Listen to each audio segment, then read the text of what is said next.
Adani group stock లావాదేవీలకు సంబంధించి Hindenburg research సంస్థ తాజాగా వెల్లడించిన విషయాలపై నిన్నటి నా వీడియోలోకి వచ్చిన స్పందనలు చూసిన తర్వాత ఈ ఫాలోఅప్ స్టోరీ చేయక తప్పదనిపించింది. చాలామంది హిండెన్బర్గ్ విశ్వసనీయతను ప్రశ్నించారు. అందుకు వారు చూపిన కారణం హిండెన్బర్గ్ షార్ట్ సెల్లర్ కావడం.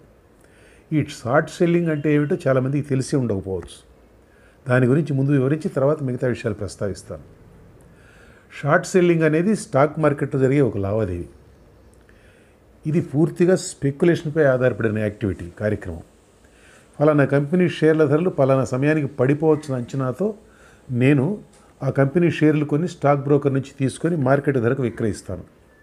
తర్వాత నా అంచనాలు ఫలించి ఆ కంపెనీ షేర్ల ధరలు పడిపోతాయి.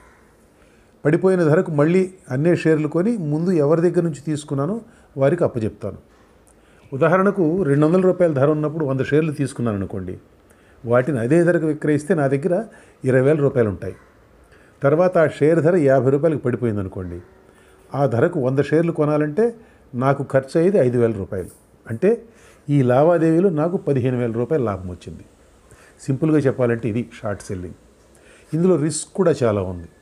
దానికి సిద్ధపడితేనే షార్ట్ సెల్లింగ్కు దిగాలి. షార్ట్ సెల్లర్ అంచనా అన్ని సందర్భాల్లోనూ కరెక్ట్ కావాలని లేదు. ఒక్కొక్కప్పుడు షేర్ ధర సడన్గా పెరగవచ్చు పడాల్సింది బదులు. అలాంటప్పుడు షార్ట్ సెల్లర్ నష్టపోతాడు. షేర్ ధర పడినప్పుడు అది 0 కంటే కిందకు పడిపోదు, అది లాస్ట్.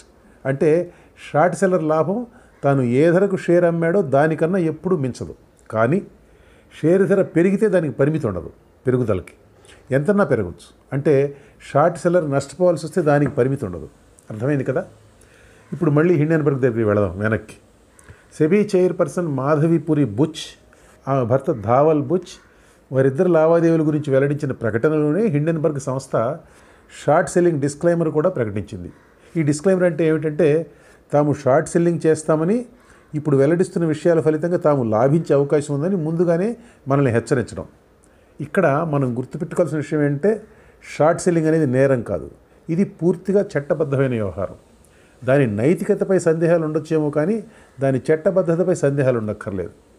చట్టబద్ధమైన వ్యవహారం కాబట్టే హిండెన్బర్గ్ డిస్క్లైమర్ ఇవ్వగలిగింది. హిండెన్బర్గ్ వెల్లడి తర్వాత మాధవి బుచ్ ఖండనిచ్చారు. అదానీ గ్రూప్ ఖండనిచ్చింది. అక్కడితో ఆగలేదు. ఏకంగా సెబీ కూడా రంగంలోకి దిగింది. తమ చైర్పర్సన్కు అన్యం పుణ్యం తెలియదని ప్రకటించింది. ఖండన ప్రకటనలో మాధవి బుచ్ చెప్పింది ఏమిటంటే తాను పలానా ఫండ్లో పెట్టుబడి పెట్టిన వాటి నిజమే కానీ ఆ ఫండ్కు అదానీ గ్రూప్తో సంబంధం లేదు అని. ఆ ఫండ్ డబ్బులతో గౌతమ్ అదానీ సోదరుడు వినోద్ అదానీ మారిషస్లో డొల్ల కంపెనీలు పెట్టారన్నది ముందొచ్చిన అభియోగం. నిన్న చెప్పుకున్నాం కదా మనం. దానితో తమకు సంబంధం లేదని ఇప్పుడు మాధవి బుచ్ చెబుతున్నారు. సంబంధం ఉందో లేదో ఎవరు తేల్చాలి? హిండెన్బర్గ్ మాటలు మనం నమ్మాలని నేను చెప్పడం లేదు, కానీ నిజమో కాదో తేలాలని మాత్రమే అంటున్నాను. ఆ మాటలు నిజమైతే మాధవి బుచ్ చేస్తున్న పనిలో పూర్తిగా కాన్ఫ్లిక్ట్ ఆఫ్ ఇంట్రెస్ట్ ఉన్నట్టు లెక్క. తాను రెగ్యులేట్ చేసే కంపెనీలో తనకు వాటాలు ఉండడం అనేది ఎంత తీవ్రమైన తప్పిదం.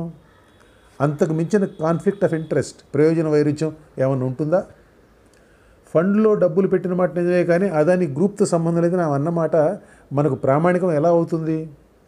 సంబంధం ఉందన్న హిండెన్బర్గ్ మాట ప్రామాణికం ఎలా కాకుండా పోతుంది? హిండెన్బర్గ్ షార్ట్ సెల్లర్ కాబట్టి కాకుండా పోయిందా? హిండెన్బర్గ్ చేస్తున్నది పూర్తిగా చట్టబద్ధమైన పని షార్ట్ సెల్లింగ్ అనేది. అది కూడా చెప్పి చేస్తున్నది. ఆ కారణంగా వారు వెల్లడించిన విషయాల్లో నిజానిజాలు తేల్చకుండా వదిలివేయడం సరైన పనేనా? దొంగను పట్టుకోవాల్సిన వాళ్లకు ఆ దొంగతనంలో భాగం ఉందని హిండెన్బర్గ్ అంటున్నది. ఎంత తీవ్రమైన ఆరోపణ! మరెక్కడైనా అయితే ఇలాంటి ఆరోపణలు ఎదుర్కొన్న వారు వెంటనే రాజీనామా చేస్తారు. విశ్వసనీయమైన విచారణ జరగాలంటే అది తప్పదు.